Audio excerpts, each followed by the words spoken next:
I'd like to call this meeting of the Education Assessment and Accountability Review Committee to order. Mr. Secretary, will you please call the roll? Senator Deenan. Here. Senator Neal. Senator Wilson. Here. Representative Banta. Representative Bojanowski. Here. Representative Riley. Here. Senator West. Here. Co-Chair Lewis. Here. Need a motion to approve the minutes? Need a second?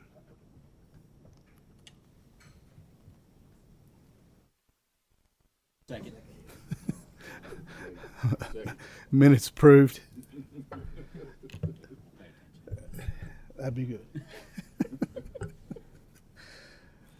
All right, I think the item on our agenda today is Office of Education Accountability Report, Student Achievement, Lessons Learned from Kentucky's Relatively Highest and Lowest Performing Schools. If you all would like to come to the table and state your name for the record, and you may proceed.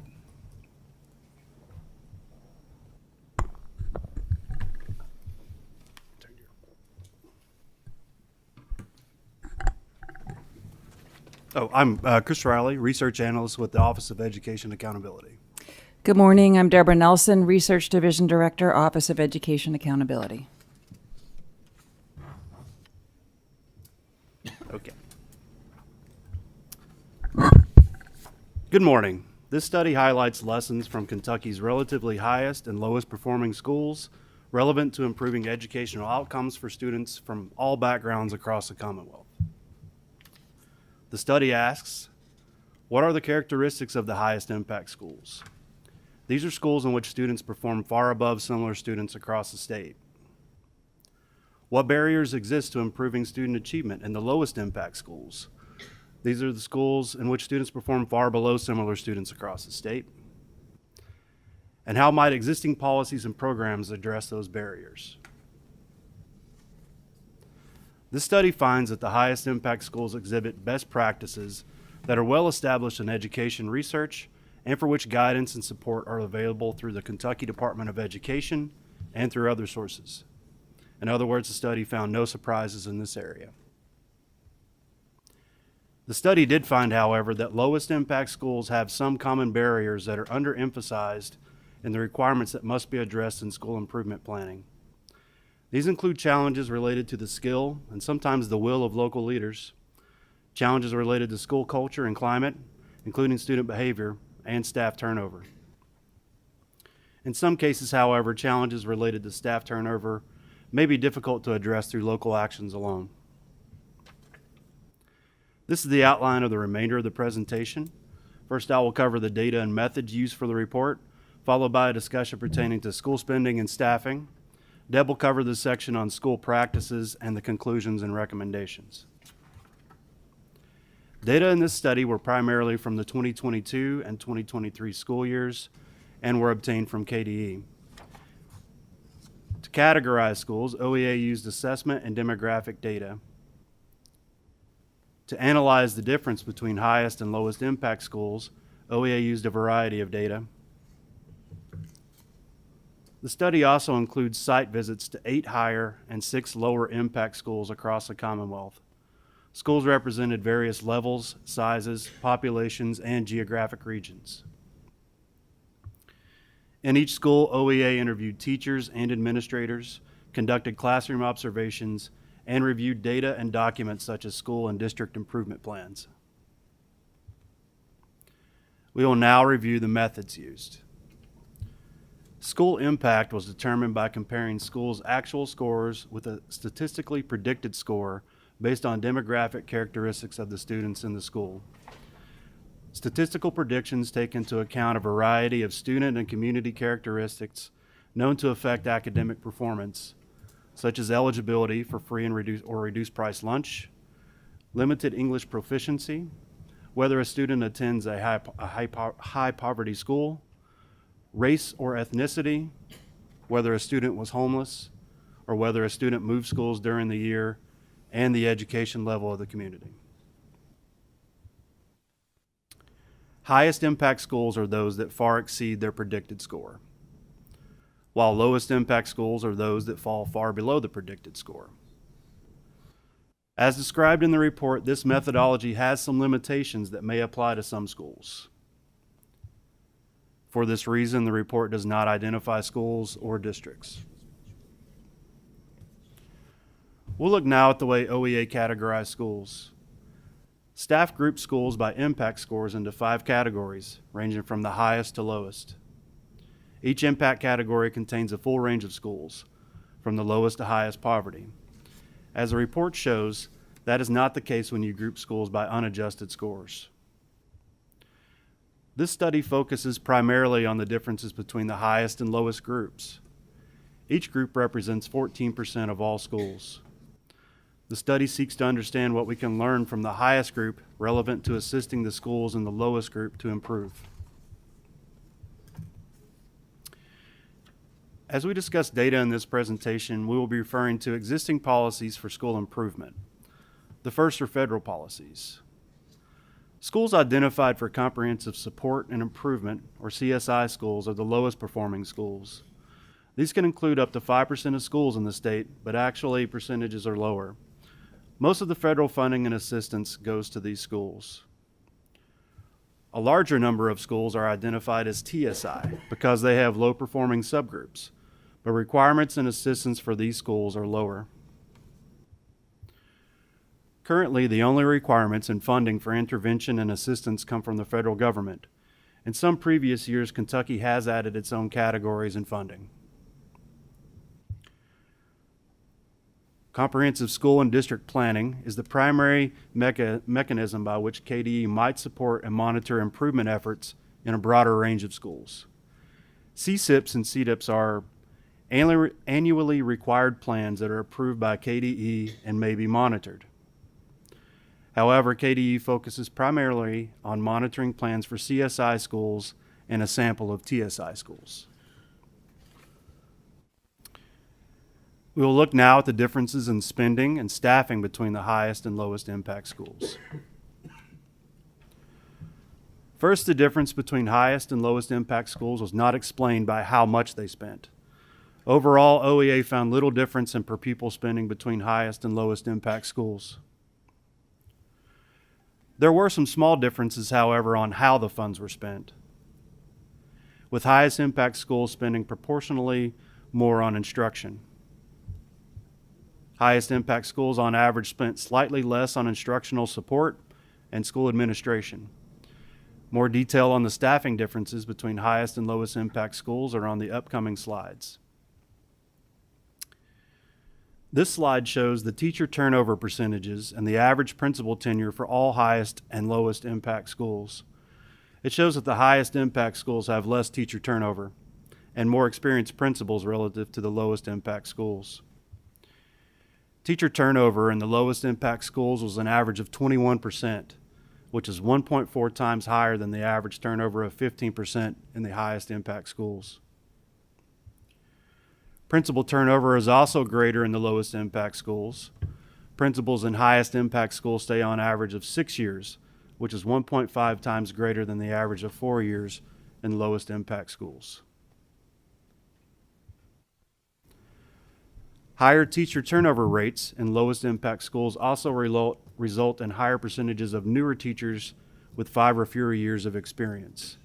As shown in this figure, lowest impact schools have much higher percentages of newer teachers, especially at the middle school level. 44% of teachers in lowest impact middle schools were newer teachers. As a reminder, last year's OEA staff shortage report noted that new teachers are increasingly entering the profession through alternative routes.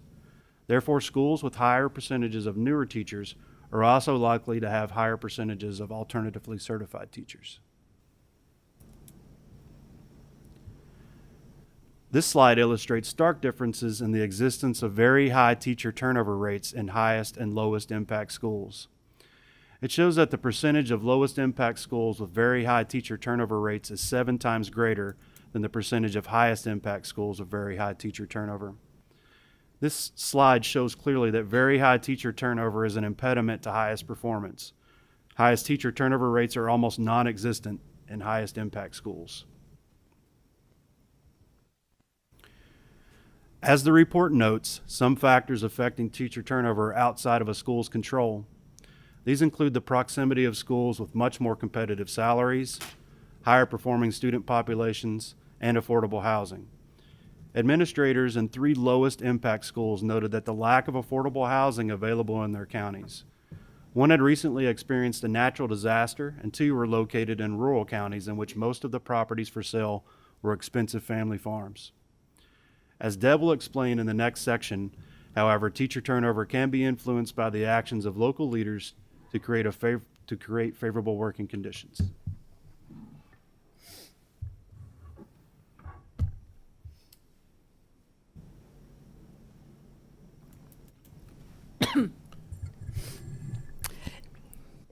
Excuse me. Thank you, Chris. We'll take a closer look now at the practices and conditions of highest and lowest impact schools, beginning with the instructional systems in site visit schools.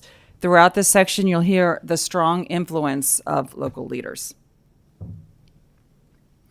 Highest impact site visit schools exhibited all of the characteristics of instructional systems shown on this slide. These systems aligned curriculum and assessment, data analysis and remediation, and instructional monitoring and support. These systems are supported by decades of education research, and most are outlined in a variety of KDE guidance documents. If led by an effective leader, the systems can promote a sense of common accountability for student success. This was really evident in all of the highest impact schools we visited, as is illustrated by the quote on the next slide. It's like night and day now from 17 years ago. It's more like our kids for all students than just the ones in your classroom. It used to be that a teacher may only care about the students in the grade they teach. Now there are core check-ins based upon how well the teachers know the children, and the level of instruction has increased. This quote also alludes to the teacher teams we found in highest impact schools. Teacher teams played central roles in these schools. Together, teams clarified instructional expectations, monitored instruction and student work, and mentored new teachers. As one teacher in a highest impact school noted, this was a new teacher, "You have to have the horses to pull the buggy. The newer teachers are not necessarily good at the beginning, but older teachers pull them along." Effective principals can play critical roles in identifying teacher leaders and building these teacher teams. And as we note in the report, this can take many years. Given widely available guidance and professional development related to these instructional systems, OEA was surprised to find that they had been almost completely lacking in some schools. 2 district administrators noted that KDE's federally funded assistance teams had subsequently helped to set up these systems. District staff commented that no one wants to be labeled as failing, but the assistance was necessary. In most lowest impact schools, however, elements of the system existed, but critical components were lacking, especially accountability and instructional support. Lowest impact schools lacked consistent accountability for classroom instruction. And here I'll note we did visit classrooms and we saw effective teachers in almost all of the lowest impact schools, or what appeared to be effective teachers, but just a real contrast among teachers, whereas we really observed consistency in the highest impact schools. Ineffective classroom instruction is urgently addressed by principals in highest impact schools. During interviews, principals in some lowest impact schools expressed resignation about teachers in the school who were unwilling to change practice, and some teachers in schools also identified this as a problem. In some cases, principals may have lacked the skill or confidence to have difficult conversations and address performance issues. In other cases, principals may lack the will. OEA heard several anecdotes of administrators who did not address performance issues due to personal relationships. And that concern is illustrated in this quote. This is from a teacher who had transferred out of a lower performing school into a highest impact school. She says, "There were different expectations among classrooms in my old school. My old principal had picks. It was a toxic work environment, and I considered leaving teaching." And I want to emphasize here that we did not find this type of toxic environment reported in any of the lowest impact schools that we visited. We did, however, hear these anecdotes from teachers who had moved from other schools into the highest impact schools. We heard 3 anecdotes like this of teachers who had really considered leaving the profession. One reported that she cried on the way to work, and now she was in this highest impact school, and she would stay for the rest of her professional life. In other lowest impact schools, principals were aware of performance issues, but lacked subject expertise sufficient to assist a teacher. As noted earlier, this type of assistance is provided by teacher teams in highest impact schools. However, lowest impact schools lacked these experienced teacher teams, due in part to teacher turnover, but not exclusively. Therefore, newer teachers lacked subject-specific support, and in some cases, the sheer number of new teachers may have overwhelmed existing support. This was the case. We visited one middle school where all of the math teachers were new. All of them were alternatively certified, and this may have been true across the district. And there's one district administrator trying to support all of these new teachers. OEA observed newer teachers struggling to teach content, and this would include content of rigorous curricula that was recently adopted by the district. But the teachers really didn't know how to bridge the gap between the expectations in the curriculum and the skills of their students. And so consequently, we observed them, and they also reported to us in interviews that they lowered the standards. We observed this especially in math, but we also observed this in a high school English teacher. We'll move now to look at climate, culture, and student behavior. The report suggests that effective behavioral systems are really a critical cornerstone for school success, and that instructional reforms may not be effective in their absence. The next series of slides shows that statewide highest and lowest impact schools differed more on indicators of climate, culture, and behavior than on any other indicator of school practice available for the study. Data shown in the next series of slides are based on KDE Teacher Working Conditions Survey administered every 2 years to certified educators. This slide shows the percent of teachers in highest and lowest impact schools who gave favorable responses to questions in the survey topic areas, which are shown there in the left-hand column. Each of these topic areas contain multiple questions. The far right column shows that favorable responses were greater for teachers in highest impact schools in every topic area, but especially managing student behavior and school climate.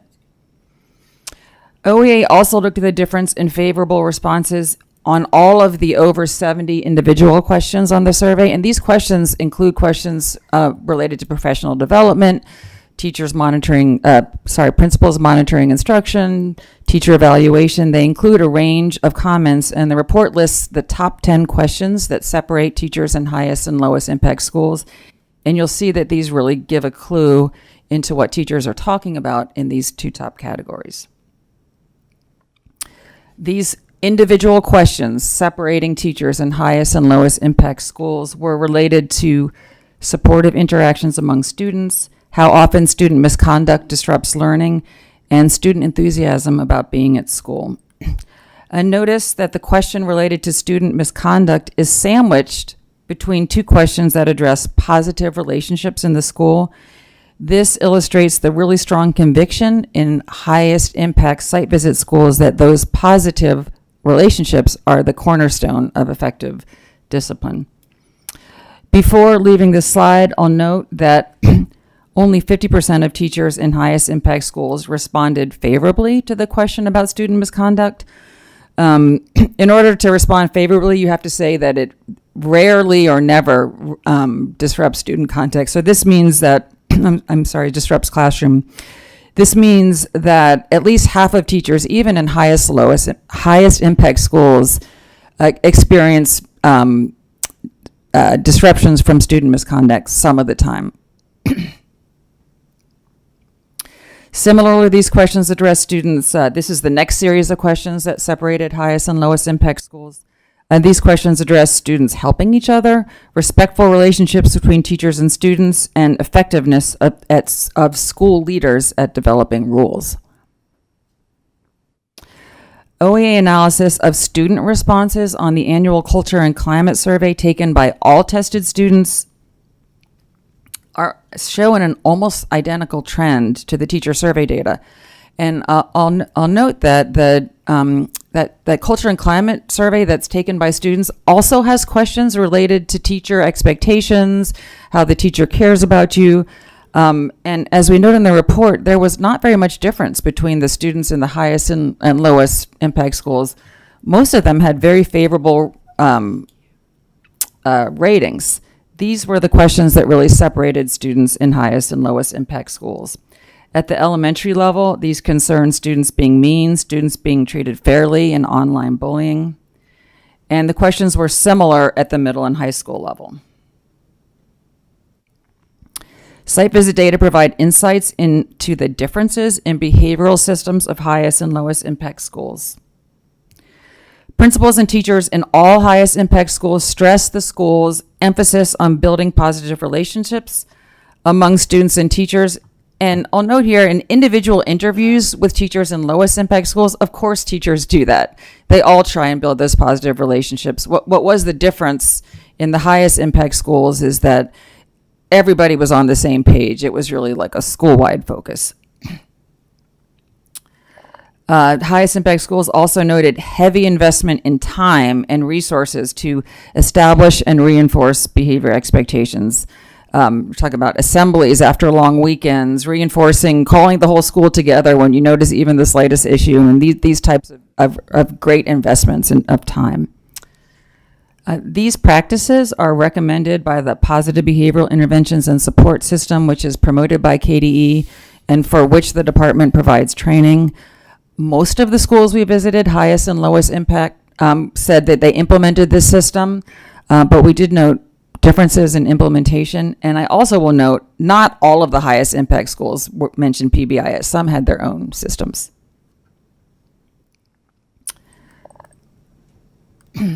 Even with positive supports and consistent expectations, behavior challenges remain with individual students. In highest impact schools, these persistent behavior problems were addressed in different ways, but they were addressed. And addressing the challenges sometimes required that principals be willing to face conflicts with parents, district administrators, and even the local school board.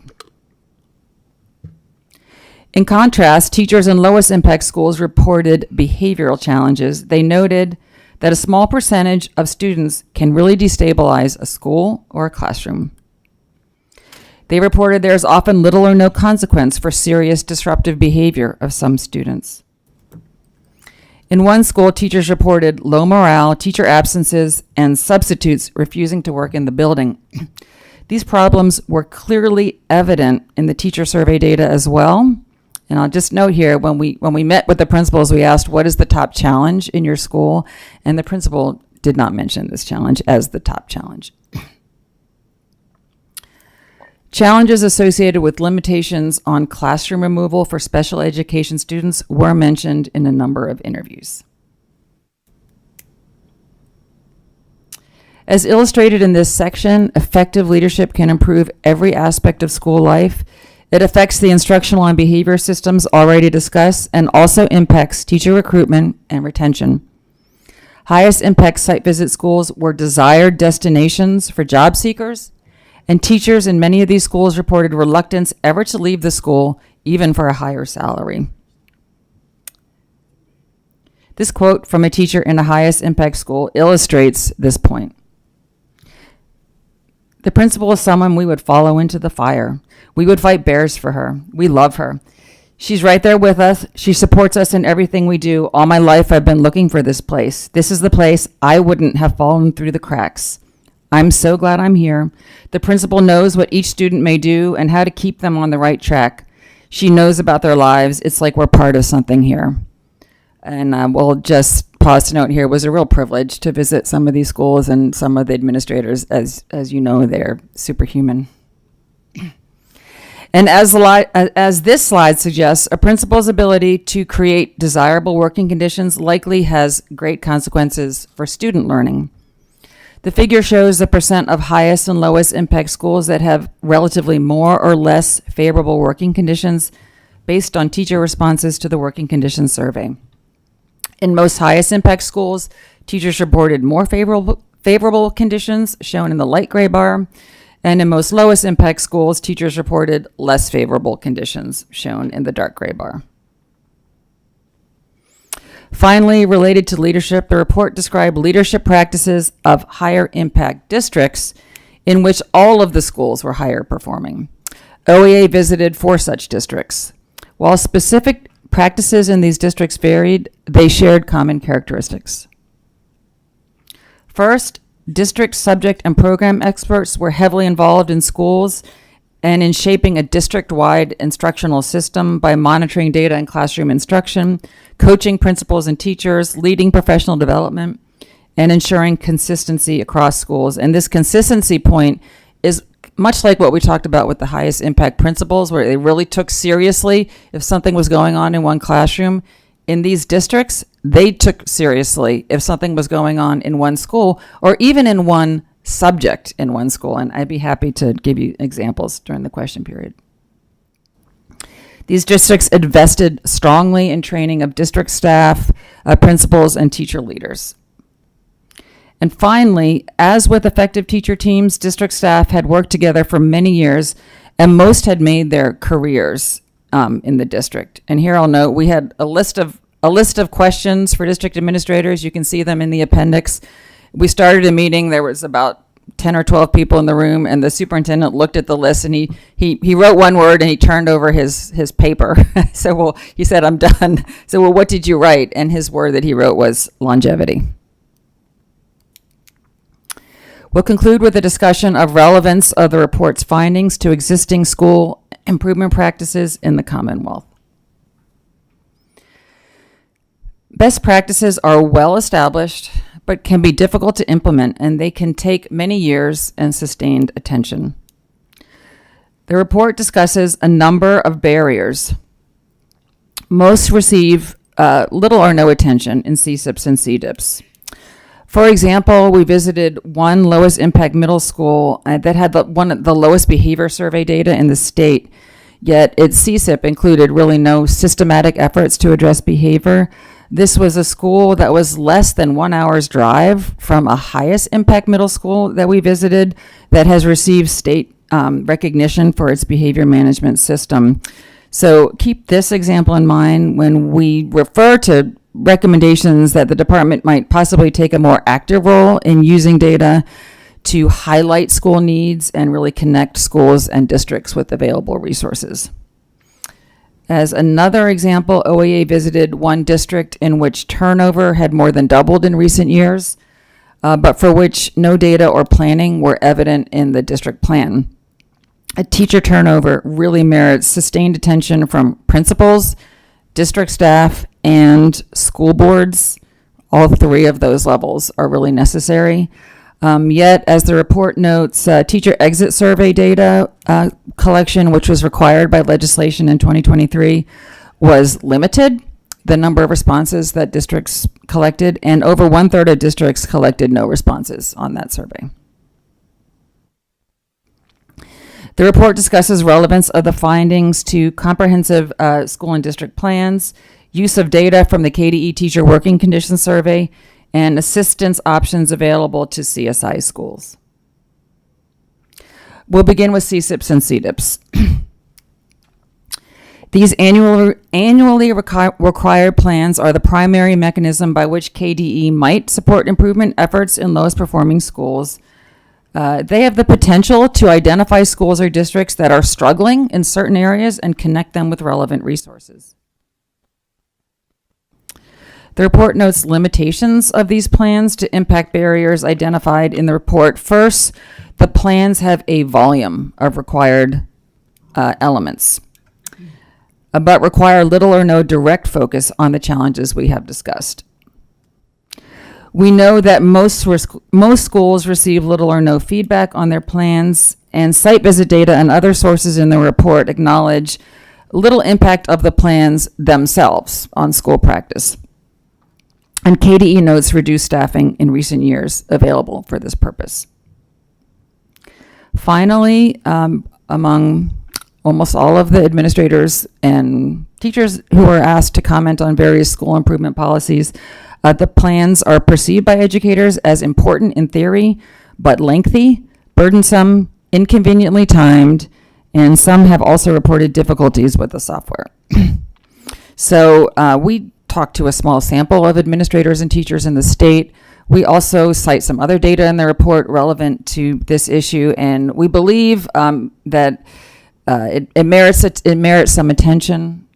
We recommend that the department consider soliciting additional feedback from educators about CSIPs and CDIPs, including whether submissions are necessary annually for all the elements, and what type of feedback would be helpful. KDE has communicated to OEA that revision of the plans would require statutory changes. Therefore, OEA recommends that KDE submit to the Interim Joint Committee on Education its recommendations, if any, on statutory changes or additional legislation that would allow for the department to carry out meaningful review, feedback, and monitoring. Finally, the General Assembly may wish to consider legislation providing direction for CSIPs and CDIPs. Legislation might consider whether there are any conditions under which the department might require districts to take specific actions. And that last piece speaks to the fact that regardless of any serious issues indicated in the data, ultimately local boards and district staff have the authority to determine whether and if local action will be taken. Related to the working conditions survey, the report notes that unfavorable working conditions are a potential red flag for school conditions that undermine instruction and achievement. As we've noted, some local leaders appear unaware of urgent need indicated by data. Teacher working conditions are not typically included in school or district planning documents, and currently KDE does not take an active role in supporting data use. And there are relevant resources available, such as the training provided by KDE through the National Institute for School Leadership. This was mentioned as helpful training by many of the interviews we conducted. So in connection with the teacher survey data, OEA recommends that in connection with the data release from the survey, KDE should consider providing a list of resources and supports for schools seeking to understand and improve specific challenges which can really be highly indicated in the data. Finally, the report touches on issues associated with CSI schools. By federal requirements, KDE must identify these schools, provide districts with vendor options to assist with improvements, and department can distribute substantial funding each year, federal funding. The report notes that challenges related to teacher working conditions and turnover are even greater in CSI schools than in lowest impact schools generally, and we have data in the appendices for that. And as with the lowest impact schools, improvement efforts that do not address these challenges directly may not be sustainable. OE recommends, therefore, that in assembling the list of vendor options available for CSI schools, that those include vendors in addition to KDE, with experience assisting districts to support schools with sustained challenges related to staff turnover, school climate and culture, and student behavior. This concludes the report. I apologize. Some of you may have gotten a printout that has three extra slides. That was my error. I apologize. This is the end of the presentation, and we'll be happy to take your questions. Representative Bojanowski, I believe you have a question. I have a couple, but I'll check back in. Okay. All right. So my first question is, and I know we've seen a report that used the same, I'm assuming the same methodology with the impact scores before. Why are you not releasing impact scores at a building level? I think that would be information that would be very beneficial for this body to understand the impact in, high poverty, students with disabilities. So the co-chairs, if they wanted us to release data, we could. I'll tell you why. We believe that extreme caution should be used with that, because we're not trying to put out an alternative ranking of schools that could be used to identify problems with a particular school or district, because in some cases the data can make a school look much better than it may be, and I'll give you an example of that. And in some cases, it might be really unfair to a school. So I'll give you a couple of examples. One is we do include education level in a community, because really economists have shown that predicts performance even above. It adds to the predictiveness of the performance even above far above free and reduced lunch. Well, some schools are located in communities that are where you might have a lot of young professionals with very high education levels, none of whom have their students in the school. So we visited such a school it was almost 100% poverty. It was over 1/3 EL students, and the education level of that community, if you look at the census data, is higher than the state, because of all of the people living in that community who don't send their children to the school. Mm-hmm. And so then the model expects that school to do really well because of the education level of the community. But in this case, that would not be fair to that school to put out that ranking. In other cases, and this is very true with special education, the schools in which the special education students perform above what you would expect get a huge bump in this model. The model says, okay, across the state, special education students perform well below average. Therefore, for every special education student in your school, if they perform above average, the model gives you a bump. Well, as we've noted many times, there's huge variation across districts in the rate at which they identify students for special education. And this is not simply associated with the characteristics of the community.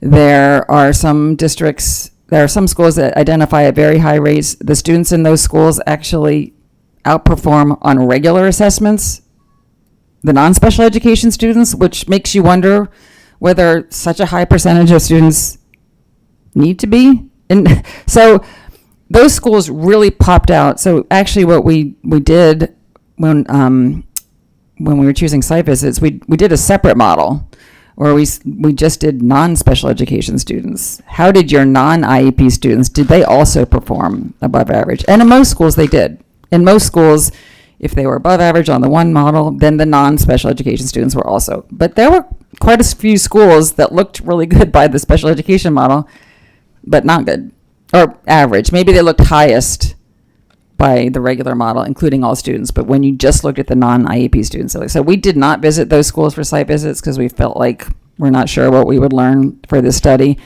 So yeah, if we release the scores for individual buildings or schools, it might make a building look great that didn't necessarily warrant by the practices. And conversely, so in Jefferson County, the district identifies below the state rate.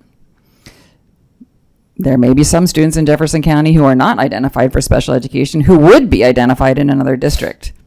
So you're not getting the bump for those students in our model, if that makes sense. So all in all, we really think this, if we want to learn about schools, this model is really helpful in identifying which schools we should visit, because if you just pull up the highest performing schools, as you know, you're going to find a lot of Anchorage and that type of school. And so we do believe the model is really helpful for identifying schools, but there's real limitations with specific schools in terms of releasing scores.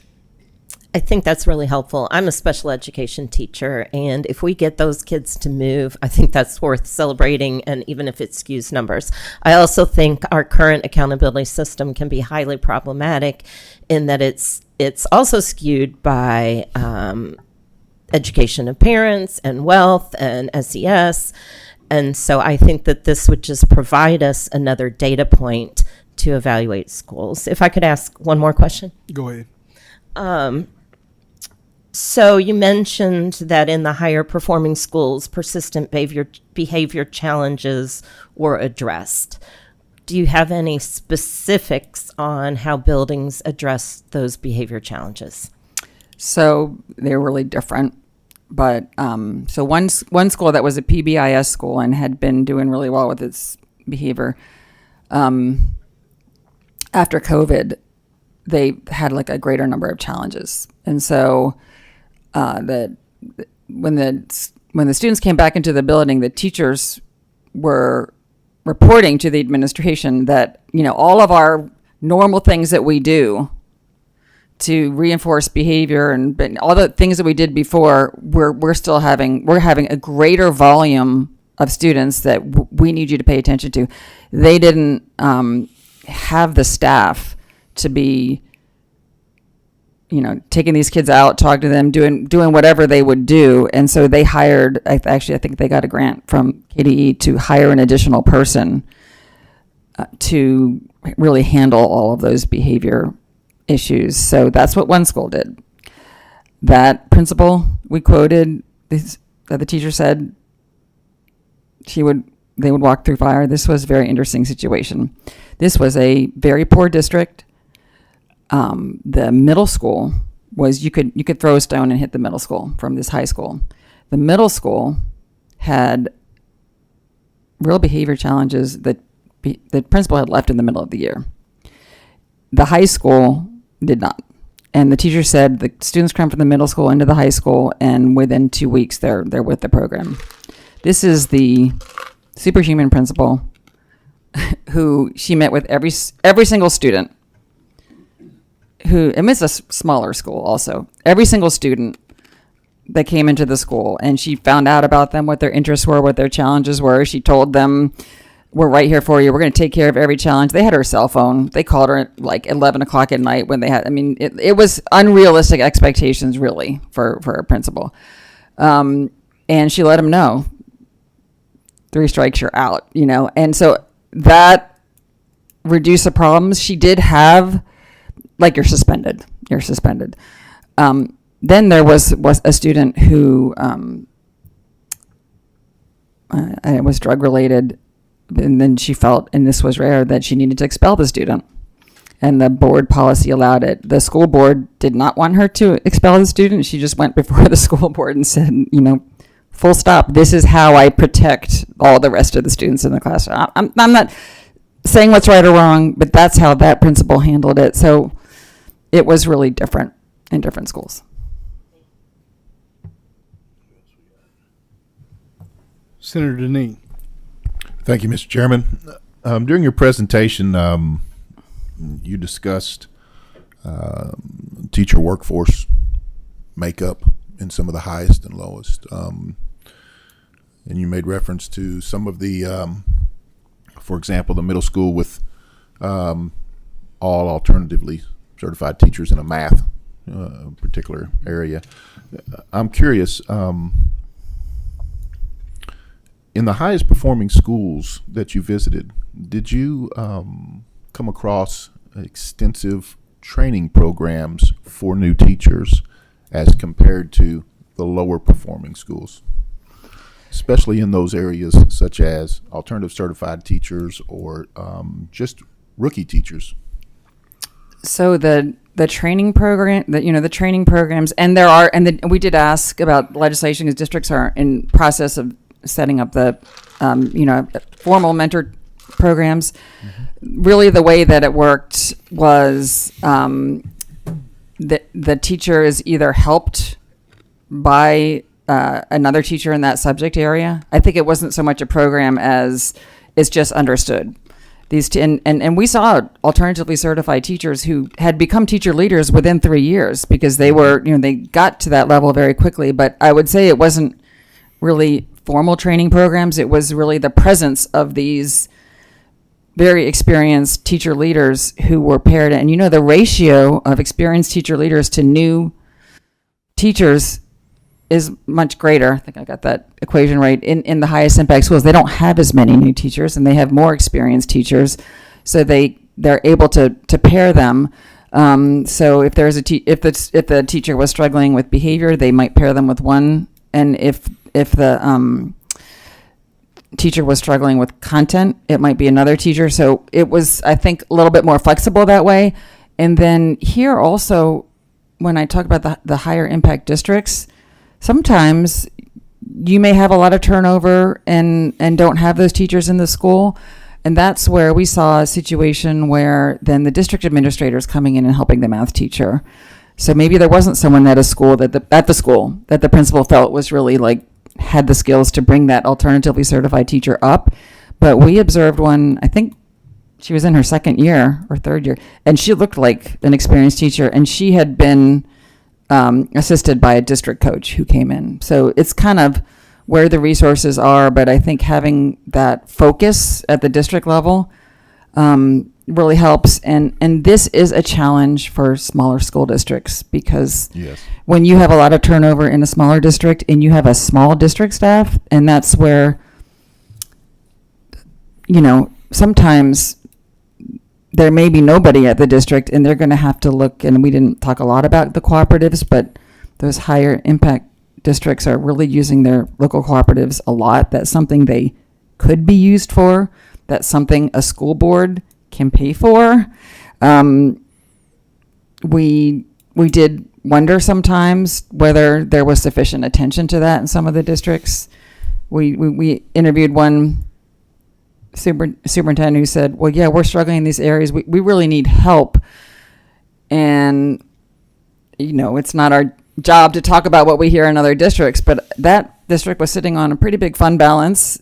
They have a good cooperative nearby. They could know that they need help, so sometimes we feel like there's not awareness of the help that you can seek as well. Follow up. Go ahead. In your opinion, then, what I'm hearing you say is that there's no real structured professional development program in the schools right now that you have visited specifically for alternative certified teachers. In other words, are the districts focusing in on their lesson plan and unit plan development, on classroom management, those type of things? Did you see those things, or were they lacking in one school compared to the others? Is what I'm trying to get to is should KDE offer assistance in providing that necessary blueprint, I guess, if you will, for professional development, seeing the number of alternative certified teachers across the state? Almost every district had some type of sort of global training related to classroom management and that type of thing. Mm-hmm. And I think with classroom management, that was maybe a little bit less of an issue of finding help, and more the difference between the schools was on other things, where a global type of blueprint it might be limited in terms of the problems that we're identifying is can be really subject specific. Mm-hmm. Like if you're, for example, we always observed in eighth grade math classes. I think it's eighth grade. And the student, there was a new rigorous district curriculum with high expectations. This was a math class. There had been a lot of chaos in that school. A lot of teacher turnover, and the students were coming in at a low level. And the teacher has the district curriculum with these standards. And I'm not sure that a global kind of blueprint is going to address this situation, because a very experienced math teacher can understand, okay, they're not going to get here right away. We need to pull this out. These are the skills you really need to be addressing this content area. How can we work with the school to, let's see what the students are missing. Let's create an opportunity to fill in these gaps. Like it's a subject specific issue. If you can't do whatever you're doing in eighth grade, how to get there, it's not really a blueprint. It's like you need a math teacher, an experienced math teacher. If there's not one there in the district, you need someone from the co-op or something. So I think it's certainly anything to build the content-specific knowledge in core subject areas is helpful. But I will also say, and we didn't look comprehensively at this, but some districts really use their co-ops extensive, and a lot of the co-ops have people like that, and I don't know the resources available, but that's something that districts could be proactively seeking. But certainly, building content knowledge, especially when we have so many alternatively certified teachers come in, it's like, I'm not saying that a blueprint wouldn't help, but with these issues that we're mentioning, with subject-specific issues, I think a lot of times it really takes, I'll notice another example. We we interviewed a high school English teacher who was implementing the curriculum, and the teacher, the assessments were really rigorous. All the students had to write an essay. And I was impressed. I was like, oh, my kids, they almost never write essays in their school. It's one of my beefs. And so I asked about it, and the teacher said, oh, well, they can't write. We actually don't do that assessment. Well, the reason I was asking is, they didn't know how, they believed the students couldn't write. So they needed an English teacher to say, yes, they can. Here's how you get them from where they are to.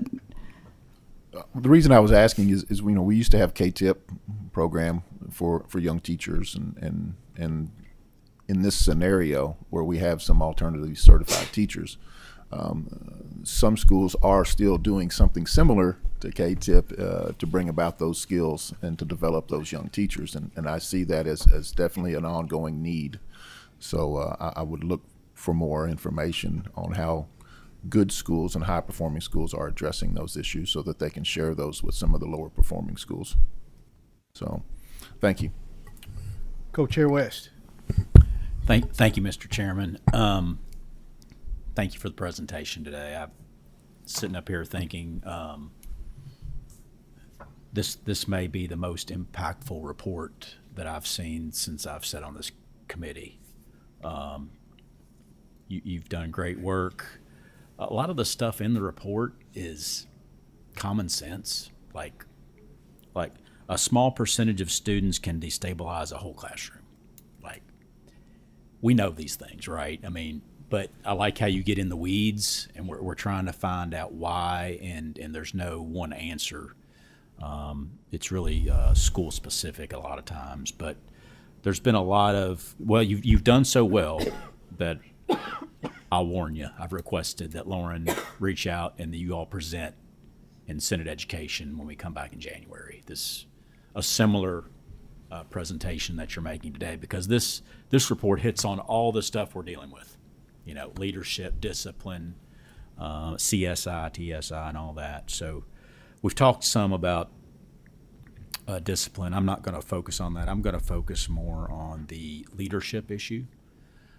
We several of us were at SREB, and that there's been numerous studies that's really the key to the whole thing. Leadership in your school, and that's kind of what you're telling us here today. It's leadership, but you got to get into the specifics. How do you develop that leadership, and what makes this leader better than that leader? So I'm just going to concentrate on a couple things. Number one, you briefly mentioned NISL, that is available. What is KDE doing to develop principals, school leaders, besides NISL, and what is the local district doing to develop that leadership that maybe the lower performing schools aren't doing? I'll start there.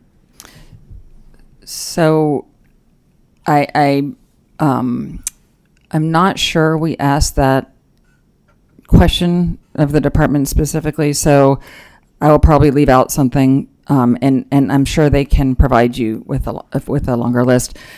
I know that there's a principal network where principals can join, and we did interview a principal that was part of that network that KDE runs. And then in addition to the NISL training, I think is mostly you go to the training, and I think it covers a lot of these instructional kind of blueprint issues.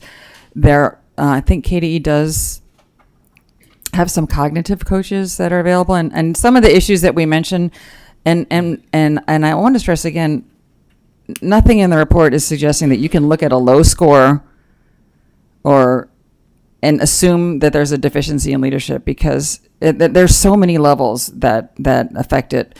But also, to change leadership, really,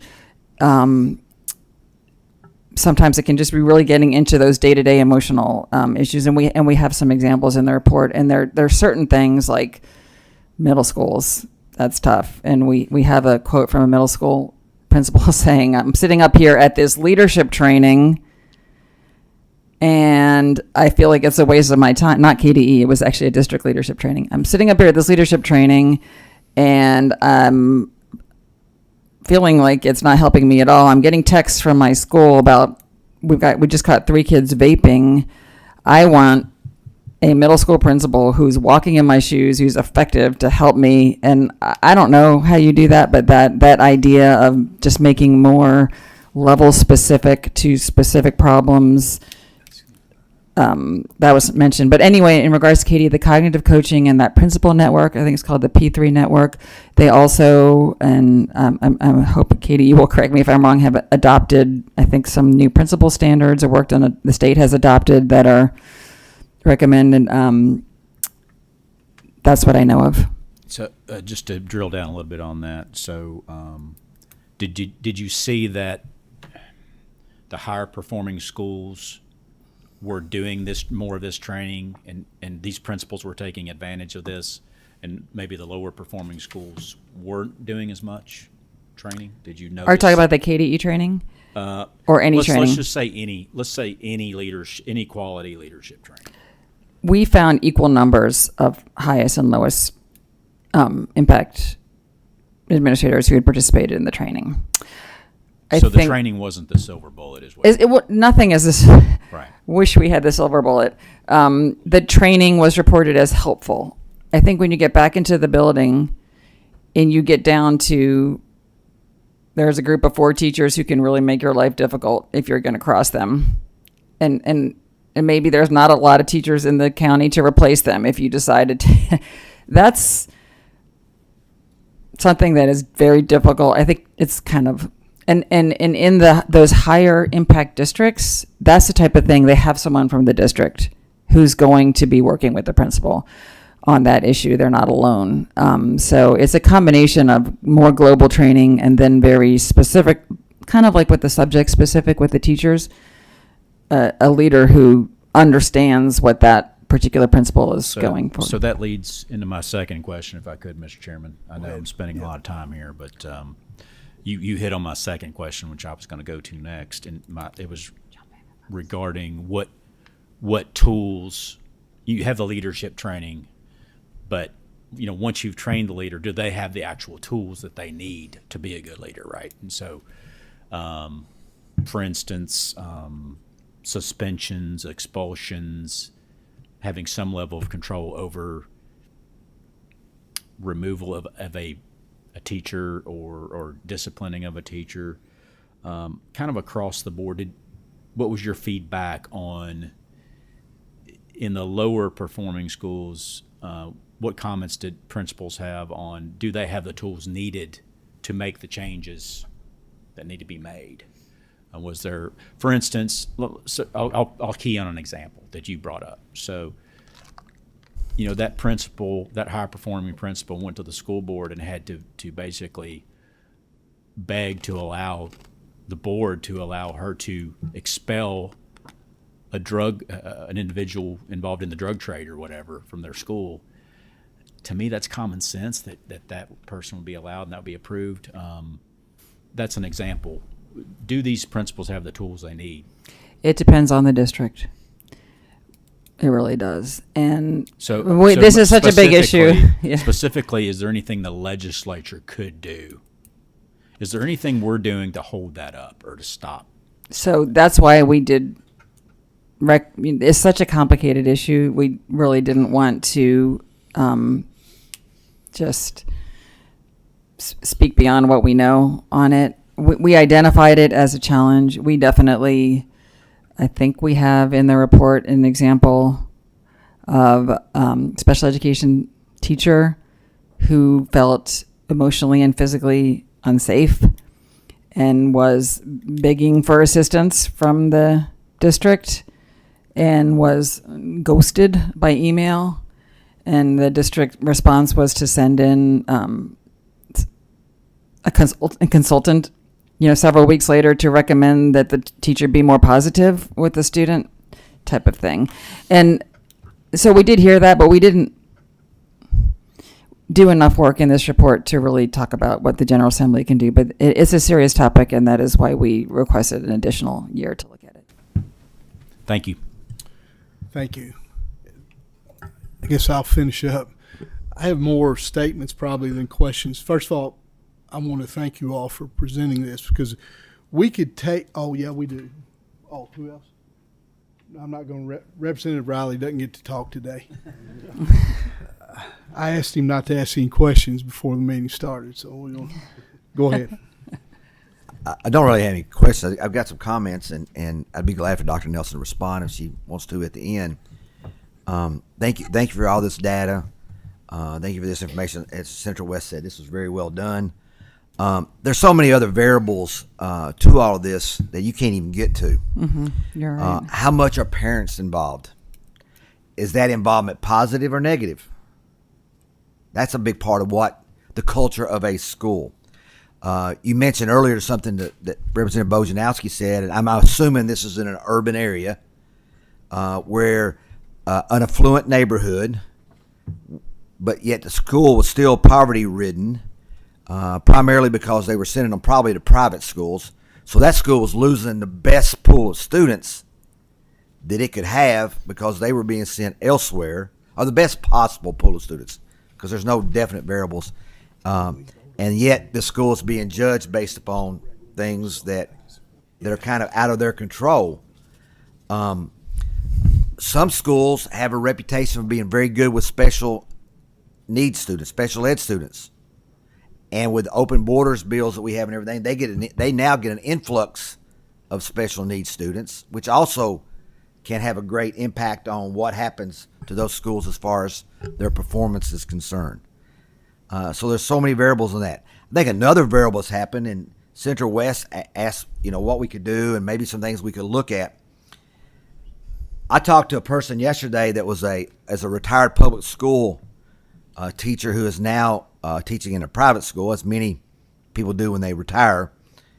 And he indicated that he felt one of the things that hurt, at least at the high school level, is when we passed the bill to require everybody to stay till at least 18, that we increased the number of students that were in high school that didn't want to be there, had no plans to try to graduate, and yet in many cases they are the ones, or are some of the ones, who are creating the discipline issues in your school, or in some cases, as Central West indicated, maybe you're drug dealer. So there's so many variables to all this that are hard to measure, and it's incumbent on all of us to try to improve this as much as we can. But man, getting this data and trying to figure it out and trying to do it the proper way in the proper context, this is really difficult stuff. And I thank you for doing what you guys have done. And I think we've got our work continue to be cut out, that we've really got to do what we can to improve the schools in our state. And it's not an easy task, but I think it's in the best interest of everybody in the Commonwealth. So thank you. You're welcome. Thank you. Now I'll go ahead, but just a couple comments. We've got a lot of issues, and we have some responsibility for our public schools, just like Representative Riley said, to try to do the best for all kids. But just a few things that you all mentioned that really are important. Coming out of the pandemic, the teacher shortages, and it started happening before that too. But we're basically filling classrooms now with, like you all said, the alternative certified. They're behind from the start. Whatever subject area, usually they're behind. Throw that in there, we have some kids now that are 1 or 2 grade levels behind from the pandemic. I mean, we have all these issues, but I think the one of them, the number one is the quality of the teacher in the classroom, and I think we all know that. And let's face it, we're not getting the best of the best anymore, and there's several reasons for that. And I don't have an answer on how to fix it, but we need the best of the best. That's number one. The other part is, and people seem to forget this, every year 50% of the kids that are coming to us in kindergarten are not ready. So we're starting behind, and then all these other issues. But there's a lot of issues, and I think if we're smart as a legislative body, we'll take this document because it is really, really good. And this will be the framework of what we try to do the next couple years, is address some of these issues. And we used to have highly distinguished educators. I don't know if anybody remembers that. John, you may remember that, Senator Deneen or whatever. And we have cut KDE's budget, I think, and there's maybe some of these things we can fix. I know as a superintendent, we had a mentoring program, and it was beneficial to me, and I mentored several myself, and yes, they're superintendents. They made it, even though they put up with me, Mr. Ballard. I see you over there. But with the new people we're getting, this is more and more important. We have to have people that they can go to. We used to have K-TIP. We used to have a lot of other things. And I can remember as early on as an elementary principal sitting there and having K-TIP meetings, and some of the things that were coming out from that quality teacher that was mentoring the new teacher. We have to have that now. We have to have those type of things. And there's some things I think we can do from this document that certainly will make it better. But again, I'm like Co-Chair West. This is one of the best documents since I've been up here. And if we're smart, we'll use it. Anybody else have anything before we vote to accept this? I need a motion to accept this. I need a second. All in favor? Aye. Carries. All right. Next we have on the agenda there review of administrative regulations. I think we have some members of Kate. Does anyone have any questions on those? If not, there won't be any reason for them to come to the table, I guess. And I don't even think we motioned or anything on those, do we? Okay. Do I have a motion to adjourn? Motion. Second. Motion's adjourned.